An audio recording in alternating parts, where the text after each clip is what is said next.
काय मंडळी, आज सुट्टीचा दिवस ना, खास तुमच्यासाठी बनवतोय डिश फ्राय. अहो काय म्हणताय, फिश नाही डिश फ्राय. अगदी व्हेजच डिश आहे हो ही. अगदी वर्षावासातही आमच्या मॅडम बघा कसा आस्वाद घेत आहेत त्याचा.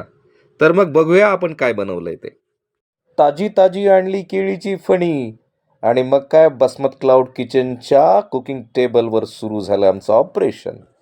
वरची सालं अलगद काढायची, अर्धी अर्धी सालं काढली पाहिजेत. बाकीची साल अर्धी साल त्या केळींवरच असली पाहिजे. आणि दोघे पण भिडलो. सुरू झाली केळींवरची साल काढण्याची प्रक्रिया.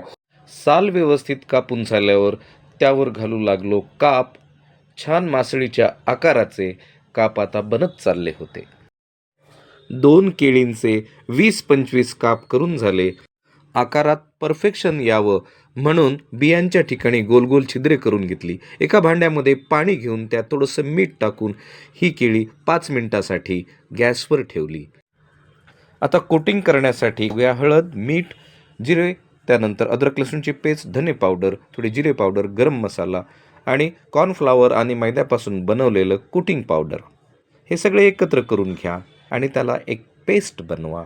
मऊ अशी पेस्ट तयार झाली की मग आपण तवा ठेवूया, तव्यावर टाकूया थोडंसं तेल आणि मग ही कोटिंग केलेली ही आपली पीसेस जाऊ द्या तव्यावर. आपण याला शालो फ्रायज करणार आहोत.